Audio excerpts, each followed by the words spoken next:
Welcome to the Blueprint of Crime, Society, Psyche, the Story Untold. I'm your host, Anna, and in this podcast, we journey beyond the surface of true crime. We peel back the layers of sensational headlines to explore the complex, often unseen forces that shape tragic events, the fractured realities that exist within communities and within the human mind. You know the headlines, perhaps the shocking outcome. Today, we delve into a case that, at first glance, seemed to be about a single act of violence. But what if the true story lies not just in the evidence log, but in the echoes of a community struggling with its own identity, or the silent battles within a troubled mind? What if the crime was a symptom, not just an isolated incident? Today, we begin to unravel the why, seeking to understand the invisible forces that contributed to its genesis, its unfolding, and its lasting, often unsettling, impact on our collective understanding of justice and humanity. To truly understand the complexities of any crime, we must first understand the ground it grew from. For our case today, we're looking at a town that, on the surface, presented a picture of quaint, quiet living. Imagine a place where everyone seemed to know everyone, where local traditions ran deep, and where generations had lived and died within the same few miles. This wasn't a sprawling metropolis, it was a tight-knit community, defined by its aging industrial past and a more recent, fragile hope for revitalization through burgeoning tourism. Beneath this veneer, however, subtle currents were at play. Economic shifts had left pockets of unemployment and a growing sense of disconnection among younger residents who saw few opportunities. There was an unspoken hierarchy, too, between the long-established families and newer arrivals, creating quiet social divisions. These weren't dramatic conflicts, but rather persistent, low-level tensions that permeated daily interactions. It was a place where reputation was everything, and where perceived failures, whether personal or economic, could carry a heavy social cost. This seemingly idyllic backdrop, then, held within it the silent pressures and unspoken rules that would ultimately, and perhaps inevitably, contribute to the fractured reality we're exploring. Now, let's turn our gaze inward to the individuals whose lives intersected in this unfolding tragedy. We're not here to offer definitive diagnoses or to reduce complex lives to a checklist of traits. Instead, we aim to understand the human elements, the psychological undercurrents that can sometimes manifest long before a critical event. In this case, our focus draws towards a central figure, a person who, from an early age, exhibited signs of profound internal struggle. Records and anecdotal accounts paint a picture of someone grappling with intense feelings of isolation and a deep-seated anxiety, even in childhood. There were reports of difficulties forming lasting attachments and a tendency to withdraw when faced with perceived criticism or failure. These weren't necessarily alarm bells ringing loudly for everyone around them at the time, but in hindsight, they appear as subtle, persistent indicators of an individual wrestling with their place in the world. As they grew older, these internal battles seemed to intensify, occasionally surfacing as irritability or a struggle to regulate emotions, particularly when confronted with situations where they felt a lack of control or respect. It's in these quiet, often overlooked early indicators that we begin to see the vulnerabilities that, when combined with external pressures, can tragically contribute to a fractured reality. Just as a single thread cannot hold a garment together, no individual exists in isolation. The human experience is woven from a complex tapestry of relationships, and in true crime, these connections often become critical points of analysis. For the case we're examining, the interplay between several key individuals forms a particularly intricate and, ultimately, devastating web.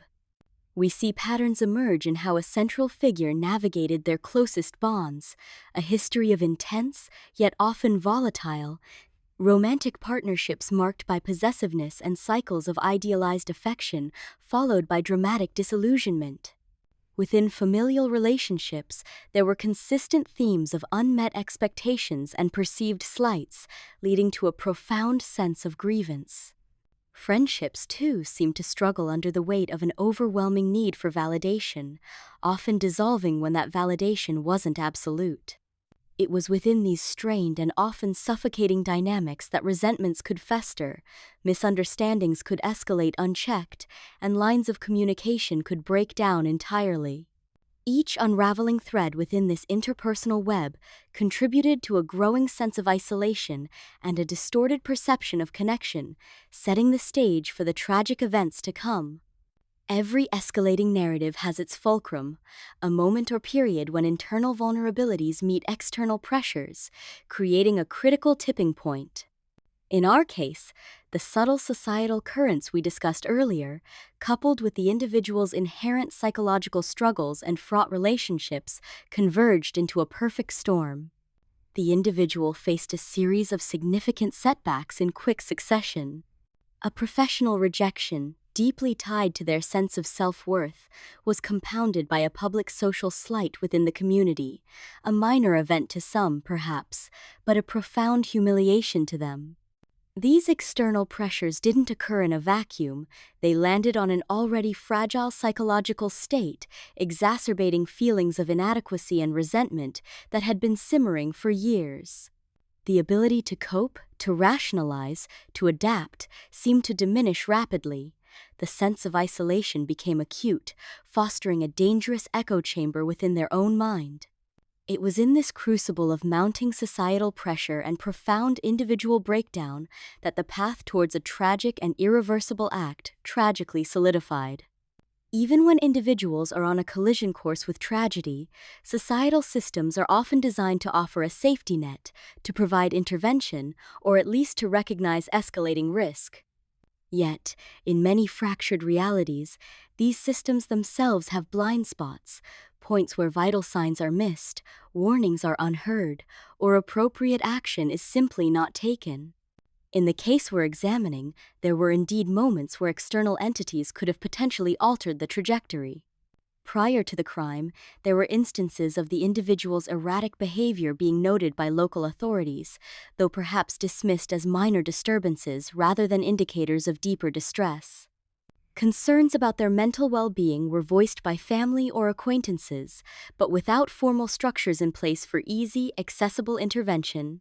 These concerns often went unaddressed or were met with limited resources. In a small community, where privacy is often highly valued, the informal networks that might have once provided support had eroded, leaving formal institutions with the sole responsibility, a responsibility they were, perhaps, not adequately equipped to handle. These oversights, stemming from a combination of resource limitations, a lack of clear protocols, and perhaps a reluctance to intervene in what was perceived as private matters, illustrate how even well-intentioned systems can tragically fail to prevent catastrophe. Once a crime breaks, it doesn't just remain a series of facts and events. It enters the public square, where media, both traditional and social, begins to shape its narrative, often influencing how we collectively understand, judge, and respond to it. In the aftermath of the tragedy we're discussing, this phenomenon was particularly pronounced. Initial local reports, constrained by limited information, quickly solidified a simplistic good versus evil storyline. As the story gained wider traction, the online world exploded with speculation and strong opinions. Social media platforms, in particular, became a rapid-fire echo chamber, with armchair detectives dissecting every detail and offering instant, often ill-informed judgments. There was a palpable urge to categorize the individuals involved, to paint one as an unambiguous monster and the other as an idealized victim. Nuance, empathy, and the complex social or psychological factors we've been exploring were largely absent from these early viral discussions. This rush to assign blame and simplify motives illustrates how quickly a nuanced human tragedy can be flattened into a digestible, often distorted, cultural narrative, profoundly impacting public perception and even potentially influencing the subsequent legal proceedings. A crime, particularly one that shatters the perceived peace of a community, sends out ripples far beyond its immediate impact. For the town we've been examining, the tragedy became a defining moment, leaving behind a complex legacy of lingering trauma and, for some, a difficult path towards healing. Of a community sends out ripples far beyond its immediate impact. For the town we've been examining, the tragedy became a defining moment, leaving behind a complex legacy of lingering trauma and, for some, a difficult path towards healing. Survivors and direct witnesses, of course, carried the heaviest burden, often grappling with profound grief, fear, and a shattered sense of security, but the ripple extended much further. Neighbors, friends, and even those who only knew the individuals tangentially found themselves questioning the safety of their once familiar surroundings. The unspoken social divides we discussed earlier, which had been subtle, now became glaringly apparent as some segments of the community struggled to process the event, while others retreated into suspicion or denial. While there were initial efforts to come together, vigils, community meetings, the deeper systemic issues that may have contributed to the tragedy often went unaddressed. This left a quiet, underlying current of unresolved trauma, a collective wound that, in some ways, continued to fester. The path to true community healing, it became clear, was not a swift or simple one, demanding an honest reckoning with the very fractures that had allowed such a tragedy to occur. When we analyze a fractured reality, it inevitably leads us to confront difficult questions about human agency and the intricate dance between circumstance and choice. This isn't about excusing actions, but about understanding the complex ethical dilemmas that can arise, often in the shadows of escalating pressure. In retrospect, looking at the trajectory of this case, we're left to ponder several critical junctures. Could the individual at the center of this tragedy have sought different avenues for help or expressed their escalating distress more clearly, perhaps to someone outside their immediate volatile circle? What responsibility did those who observed concerning behaviors have to intervene, even when no direct threat was apparent? Were there moments where a word of genuine empathy, a moment of non-judgmental listening, could have diverted the path? These are not easy questions, and there are no simple answers. We recognize that hindsight offers a clarity rarely present in the chaotic unfolding of real life.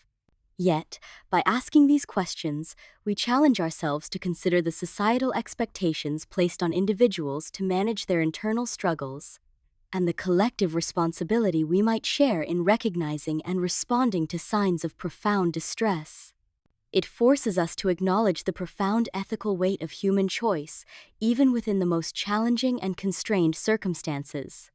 As we conclude our exploration of this profoundly tragic case, we are left not with simple answers, but with a deeper, perhaps more unsettling, understanding of the human condition and the communities we inhabit.